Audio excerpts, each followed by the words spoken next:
2023년 5월 11일 목요일 하나님께서 우리에게 주시는 말씀은 민수기 26장 52절에서 65절의 말씀입니다. 오늘 본문은 하나님께서 이스라엘 백성들에게 땅을 분배하는 기준과 이스라엘 백성들의 인구 조사를 기록한 본문입니다. 하나님께서 이스라엘 백성들을 위한 땅 분배 기준을 모세에게 말씀하십니다. 그런데 우리가 한 가지 생각해 볼 문제가 있어요. 지금 이스라엘 백성들은 광야에 놓여 있습니다. 가나안 땅은 보기만 했을 뿐 아직 직접 들어가 보지도 않은 곳이죠.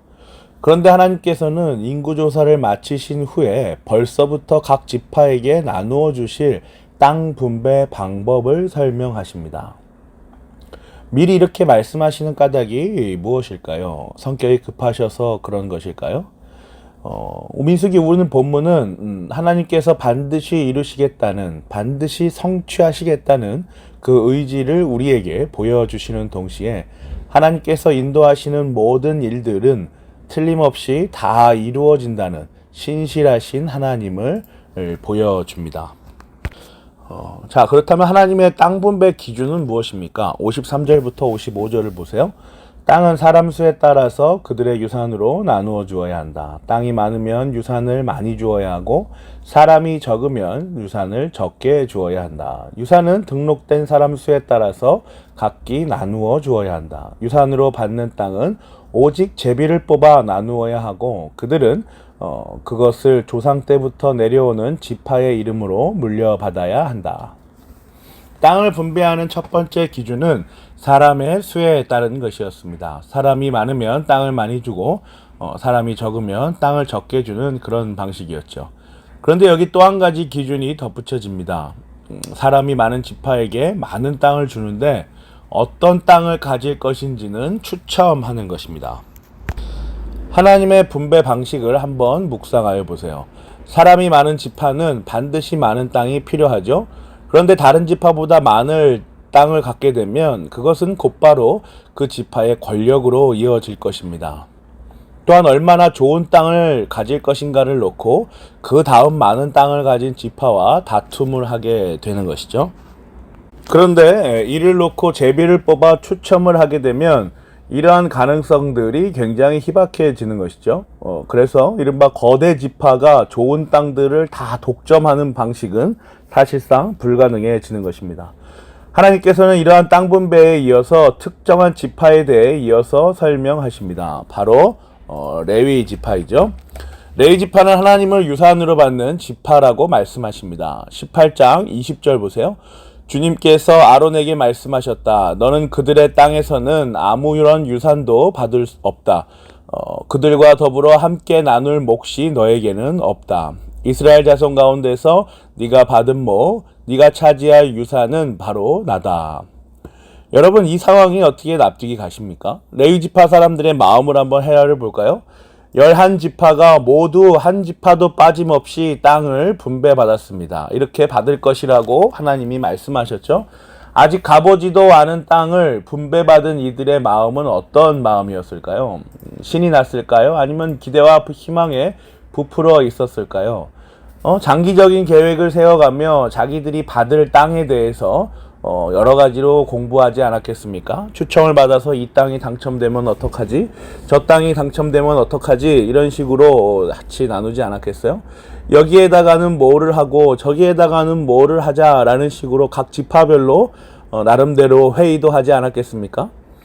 우리도 새로운 지역이나 새로운 지역으로 이사를 가거나 회사를 옮길 때면 이동할 그 지역에 대해 기대감으로 이렇게 연구하고 공부하지 않습니까? 그런데 레위 지파는요, 그럴 만한 땅이 없는 겁니다. 그럴 만한 땅을 분배받을 그러한 방식도 전혀 받지 못한 것이죠. 저 같으면 많이 허탈할 것 같아요. 왜냐하면 하나님의 유산을 가지고 있지 않은 지파가 어디 있습니까, 여러분? 이들이 누리고 있는 모든 것이 전부 하나님으로부터 나온 것임을 모르는 사람이 이스라엘 백성 가운데 누가 있겠어요? 앞으로 자신들의 다음 세대들에게 하나님을 기업으로, 하나님을 유산으로 그 신앙을 흐르도록 해야겠다라는 결심들을 하지 않은 지파가 어디 있었겠습니까? 그런데 레위 지파는 그 땅은 하나도 주지 않으면서 실질적인 물리적인 그 삶의 터전은 주지 않으면서 남들이 다 가지고 있는 하나님이 너희의 유산이다라는 말을 지금 듣고 있는 겁니다. 받아들이기가 쉽지 않았을 것입니다. 그러나 분명한 것은 이것이 하나님의 질서이며 하나님의 방법이라는 것이죠. 62절 한번 보세요. 이스라엘 자손 가운데서 그들에게만은 땅을 유산으로 주지 않았기 때문에 그들은 다른 이스라엘 자손이 등록된 명부에는 오르지 않았다. 성경은 이 일에 대하여 그저 하나님께서 유산을 주지 않으셨다라는 말씀만을 기록하고 있습니다. 특별한 이유를 설명하고 있지 않는 것입니다. 그리고 그 다음 말씀으로 성경은 넘어갑니다. 64절, 65절 한번 읽어봅니다. 등록된 사람들 가운데는 모세와 제사장 아론이 시내 광야에서 이스라엘 자손의 인구를 조사할 때에 등록시켰던 사람은 한 명도 들어있지 않았다. 주님께서 그들이 광야에서 반드시 죽을 것이라고 말씀하셨기 때문이다. 여분네의 아들 갈렙과 눈의 아들 여호수아를 제외하고는 그들 가운데서 어느 한 사람도 살아남지 못하였다. 60만 1730명이나 되는 수의 뿌리를 설명하십니다. 모세와 아론이 등록한 인원들은 한 명도 들어있지 않다라고 성경은 기록하고 있죠. 그 이유는 하나님께서 그들의 불평, 원망, 그리고 배교로 인하여 그들이 반드시 죽을 것이라고 말씀하셨기 때문입니다. 여분네의 아들 갈렙과 눈의 아들 여호수아를 제외하고 단 한 사람도 살아남지 못하였음을 분명하게 드러내고 있습니다. 사랑하는 고향제일교회 성도 여러분, 오늘 본문은 오늘날 우리에게 어떠한 교훈을 전달하여 줍니까? 하나님께서는 영원전 작정하신 선택과 유기를 분명하게 시행하십니다. 구원과 심판이라는 극명하게 구분된 이 사역의 실행을 분명하게 보이시죠? 하나님께서 택하신 자들에게는 같은 상황 속에서도 감사와 찬양, 그리고 견고한 신뢰를 갖도록 인도하시고, 그렇지 않은 유기하시기로 한 자들에게는 끝없는 불평과 불만들을 늘어놓게 하시고 그들의 삶을 종결시키시는 것입니다.